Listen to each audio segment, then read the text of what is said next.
How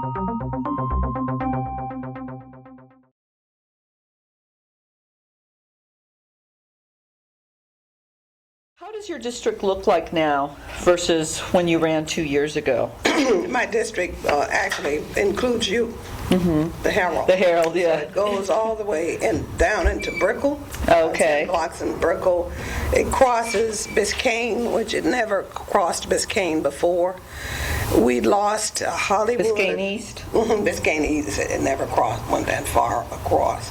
We always stopped at Biscayne West. So now we have Florida International University. We have the Port of Miami, the American Airlines Arena. We also lost Hallandale and Hollywood, and we picked up most of Miramar, West Park, and parts of Pembroke Park, Pembroke Pines.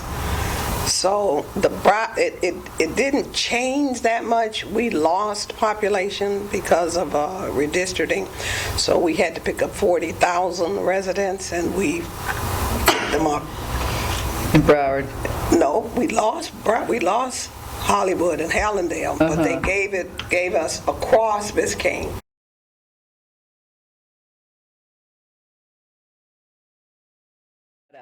But on Haiti, we have a new president. We have a slow reconstruction after the hurricane. What are you seeing? You've been there a few times. What would you recommend? What else can the U.S. government do? Not necessarily in money, but in moving things along somehow. Or maybe it is a matter of money. I think that Haiti. I've been to Haiti prior to the earthquake. And I would consider the earthquake, even it might sound strange, but the earthquake was a blessing. It eventually will be. The monies that have been promised by the international community to Haiti, a lot of it has been in a holding pattern because of Haiti itself, and it has the government of Haiti, who has not followed the rules and regulations that they should have followed in having the appropriate election and selecting a prime minister and focusing on the people and not an army, which we know that Mr. Martelli promised the people. So it's almost as if you promise something, and now that you're elected, the international community is saying, no, you can't do an army, but this is what I promised the people. They need a police officer. They need to find a way to get rid of the tents. And those people who live in the tents are not necessarily people who were affected by the earthquake. Those are people who moved into the tents after the earthquake because they could get free water and food and everything. So not everyone there actually lost a home, is what you're saying? They just were already homeless or near homelessness? And then they moved from the countryside to the city. Thousands and thousands of people moved because that was the place to be, because that's where you got the international aid, that's where you got the international health care, and and you could see. And I think the saddest part for me is to see the abuse of women in Haiti, and the little girls who are pregnant with children, who walk around pregnant, little girls who just probably started their menstrual periods. And it's also very painful for me to see little girls finding that's the only way that they can leave poverty. So when they reach that age, they actually separate themselves from their families and get their own tent. And so there are some issues that's causing us to keep an eye on Haiti and make sure that the corruption that has always followed Haiti is routed out. I mean, already there's some concern about an industrial park that they're building when a lot of that money perhaps should have gone to individual people. We're watching the farmers, the farmland, because that's one of the people who, let me say this to you, every day someone comes to see me from Haiti in my office. They fly to DC, they see me. If it's not them, it's CBOs from Haiti who have a different issue in Haiti. So I'm constantly briefed about what's going on in Haiti and what Congress can do to help them, and how we must be watchdogs for Haiti as far as the taxes are concerned, and how the people don't paint their houses, because if your house is never finished, you don't pay taxes. So what they do is they build a house and they don't paint it, so they don't pay taxes. So all of the money that comes to Haiti comes from us. You know, we are the financial barriers. Haiti could be the 51st state. As far as finances are concerned, it's a situation where, you know, it's quite. It's generational, the way it's been run, and it's hard to change. And now we're going to have a little problem with Aristide there. I mean, with the country is divided into many issues, and just as the community here is. You know, we have the Aristide supporters, we have the Martin Lee supporters, we have the Baby Doc supporters. So just as it is in Haiti, they have brought the same political situation here. So what I do is I try to stay out of the governance of Haiti. I only deal with the people and the needs of the people. I don't want to deal with the governance of Mr. Martelli or Mr. Aristide, or, you know, I don't do that. I deal with the senators in Haiti. I meet with them, and you know, and the parliament, and you know, they passed a portion of their constitution that they're going to include more women.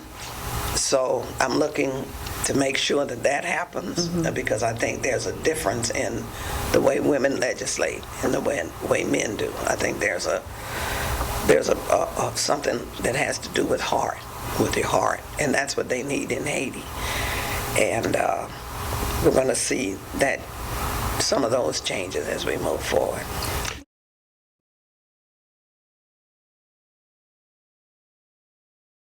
There have been some charges made in this race by your opponent about, for example, FCAT scores, not FCAT scores, but dropouts in the school district.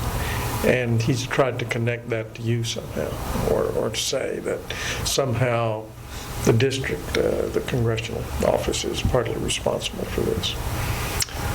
How do you respond to that? Well,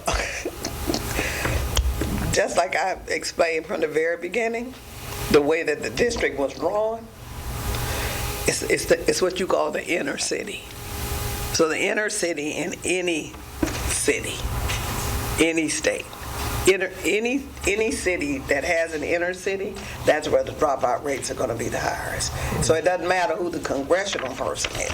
But I can say to you, there is no one in America who has done more than I have to stop children from dropping out of school. That's what I do every single day of my life. And I do it through an organization that I have called the 5,000 Role Models of Excellence Project. We're celebrating 20 years this year. And there are principals who will say to you, if they take the Role Models program out of my school, I will retire tomorrow. Because what it does, it takes little boys who are without the benefit of a father and turn them into good little boys, and eventually good men, good fathers, and good husbands. And we send every single one of them to college. Have you appeared at any forums with Dr. Moise? Dr. Moise has gone underground. I haven't seen Dr. Moise since the last time we ran in the same race. That was like 9 people, 10 people who ran. 9 people. And I saw him at a debate. That's the last time I've seen him in the community. And there are some charges that I could, say about him, some very terrible things. But I haven't done that. But I have a binder, and I'm just waiting for him to try to disparage my character that I have built with this community, holding my multi-ethnic community together, and him trying to divide this in a race between African Americans and Haitian Americans, I will not allow him to do that.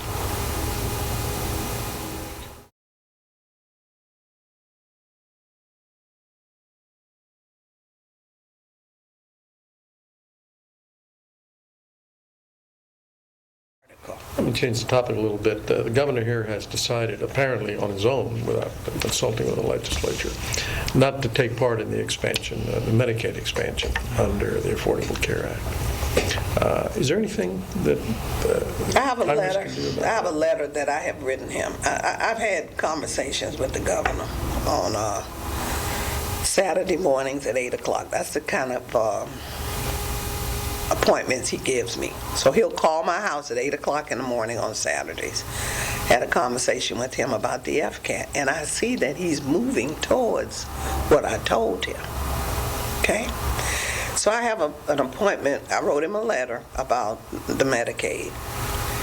And in it, I basically said to him, it was some of the excerpts from a speech I made on the floor, that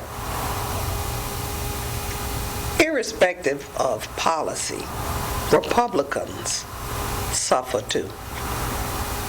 They have pain, they ache, they get old, they're poor, they have to go to the emergency room. They're not robots. They're no different from Democrats. So he's hurting everyone when he does this. And I also told him that he was a Christian. That's what he told me.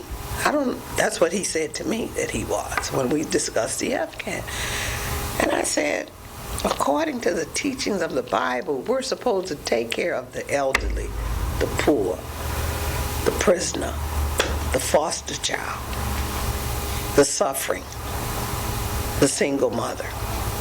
We're supposed to do that. I have the letter that I'm going to send to him and ask him, basically try to reason with him why he should participate and why he should see further down the road as this economy recovers that a healthy community is better than a sick community.